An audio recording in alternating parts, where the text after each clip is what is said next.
Shalom famille, c'est l'heure de méditer notre pain du jour. Laissons-nous guider par le Saint-Esprit à travers notre sœur Corinne. Que Dieu vous bénisse. Shalom, shalom, peuple de Dieu. Je vous salue dans le nom glorieux, dans le nom merveilleux, dans le nom puissant, dans le nom parfait de notre Seigneur Jésus-Christ. Je crois et j'ai foi que nous allons tous bien, par la grâce, par la fidélité, par les bontés de notre Seigneur. Seigneur, je te bénis pour la grâce que tu nous fais de commencer cette journée dans ta présence, dans ton intimité. Je te dis merci de ce que toi-même tu nous appelles, tu nous choisis pour ton œuvre. Pas parce que nous en sommes dignes, Seigneur, pas parce que nous en sommes capables, mais dans ta bonté, dans ta miséricorde. Tu nous rends dignes de nous approcher de toi et de te servir selon ton cœur. Merci Seigneur, parce que tu me convaincs du fait que du sorti de ce thème, des vies te sont données. Merci de ce que tu inspires toutes choses, Esprit Saint. Je te bénis, je te rends grâce pour la vie de tous tes enfants à l'écoute de ce pain. Je te bénis, je te rends grâce, doux Sauveur, pour la vie de ton serviteur, le berger Makaye. Je te bénis pour la vie de tous ces responsables, Seigneur, que tu ne cesses de fortifier, que tu ne cesses de conduire dans ton œuvre. Que toute la gloire, Seigneur, te revienne.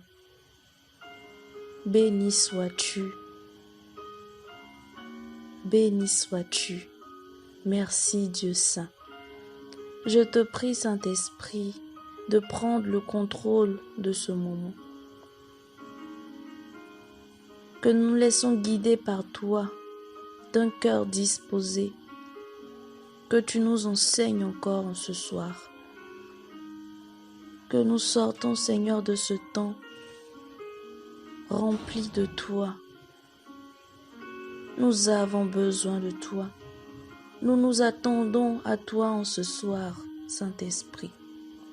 Viens, viens et que ton règne soit manifeste. Viens, Saint-Esprit, nous t'appelons. Viens, Esprit Saint, au nom de Jésus. Amen, amen. Frères et sœurs, en ce jour, nous partageons ensemble notre 4e sous-thème intitulé « Comment servir agréablement le Seigneur ». Nous avons pour texte d'appui le livre de 1 Chronique, le chapitre 28, le verset 9, qui nous dit « Et toi, Salomon, mon fils, connais le Dieu de ton Père et sers-le d'un cœur dévoué et d'une âme bien disposée. Car l'Éternel sonde tous les cœurs et pénètre tous les desseins et toutes les pensées. Si tu le cherches, il se laissera trouver par toi. Mais si tu l'abandonnes, il te rejettera pour toujours. Considère maintenant que l'Éternel t'a choisi, afin que tu bâtisses une maison qui serve de sanctuaire. Fortifie-toi et agis.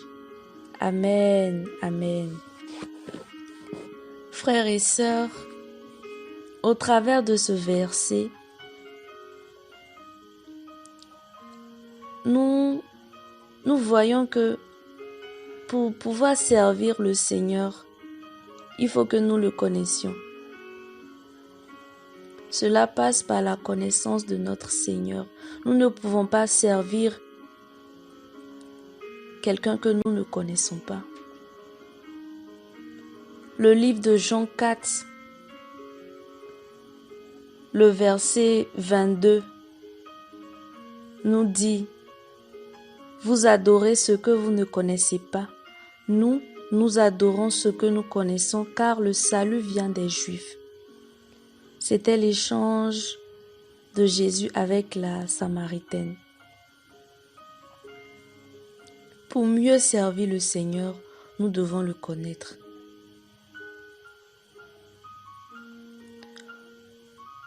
Nous allons énumérer plusieurs points qui nous permettent de servir agréablement le Seigneur.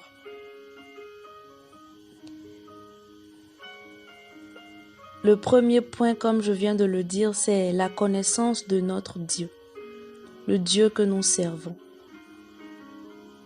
Le deuxième point, nous devons faire le service du Seigneur avec un cœur dévoué.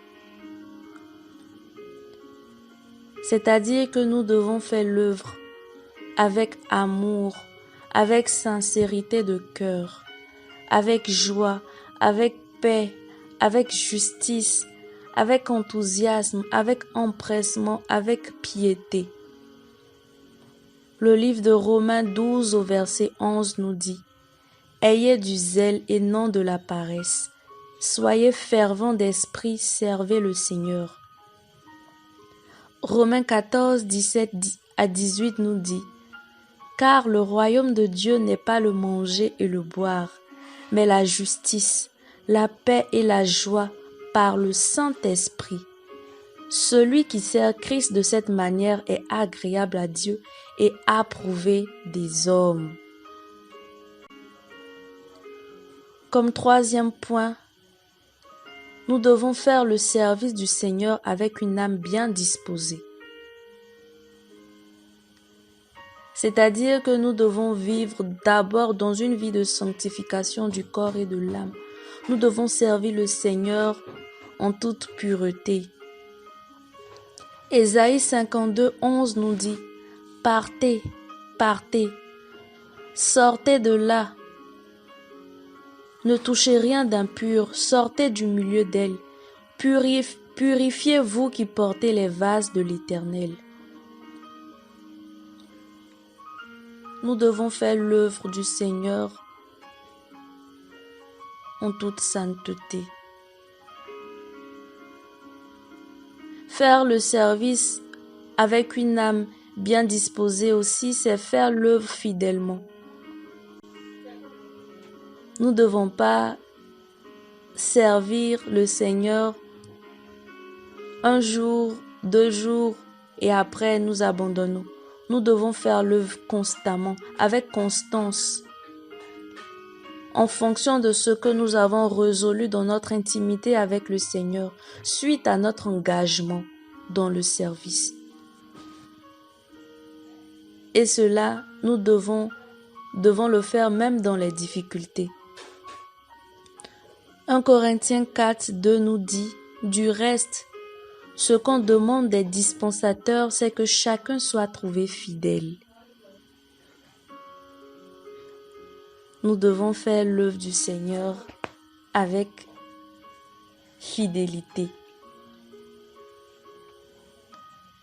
Comme quatrième point, nous devons faire le service du Seigneur avec humilité de cœur et persévérance. Une personne humble, frères et sœurs, c'est une personne qui sait dépendre totalement de Dieu.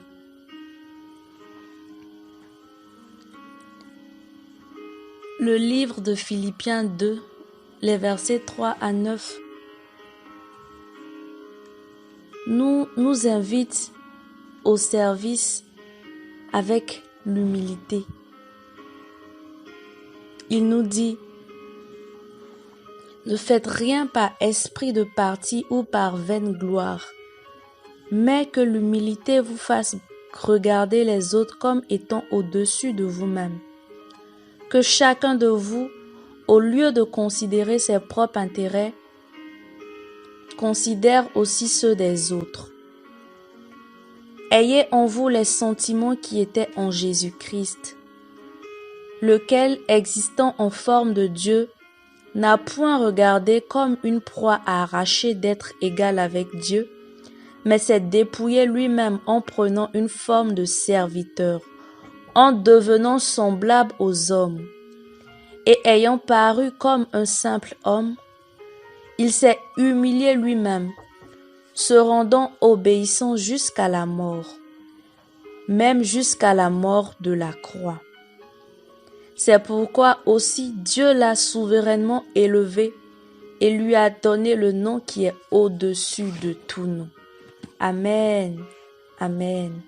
Frères et sœurs, ce verset-là nous invite au service du Seigneur avec humilité.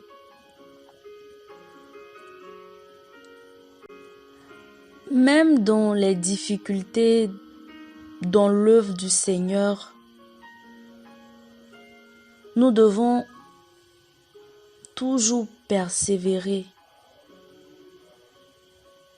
Nous devons faire l'œuvre sans relâche.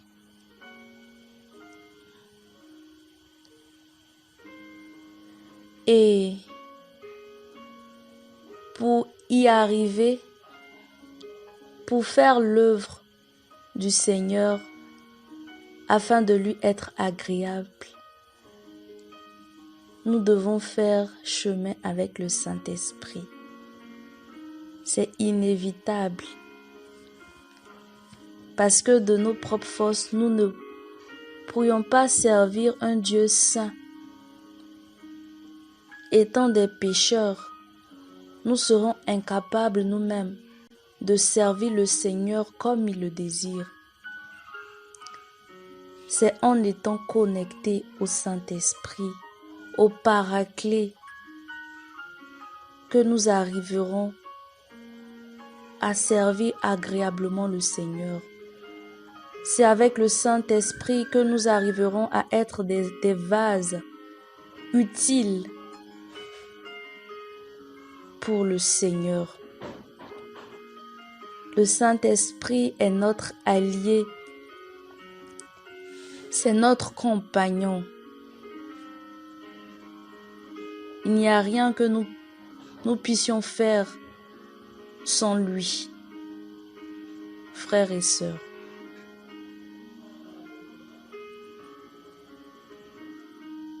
Nous avons besoin de demander la présence. Nous avons besoin de demander l'intimité du Saint-Esprit. C'est lui qui nous rend capables de faire toutes choses.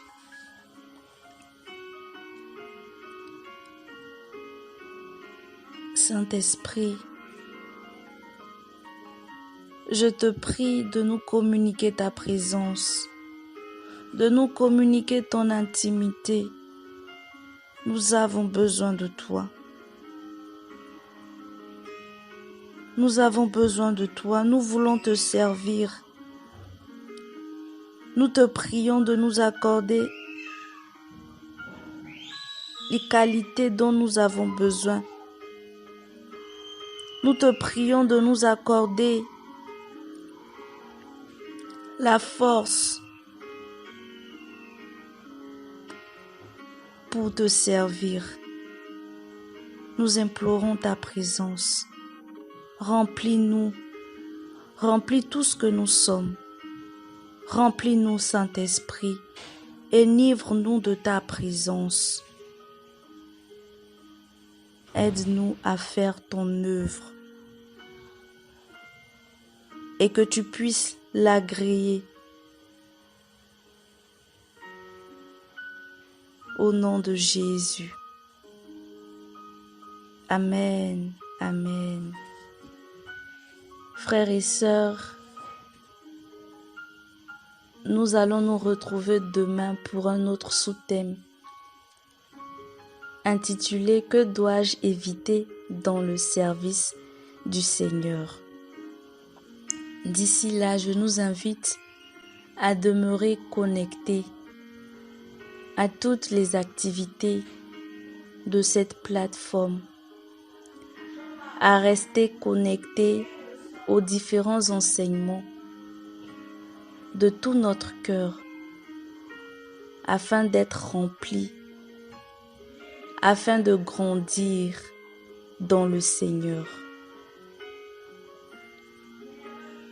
Shalom famille, je vous souhaite une fructueuse journée. Que le Seigneur vous bénisse et qu'il se révèle encore et encore à vous, à chacun de nous, parce qu'il se laisse trouver par ceux qui le cherchent. Que la paix du Seigneur soit avec vous. Amen.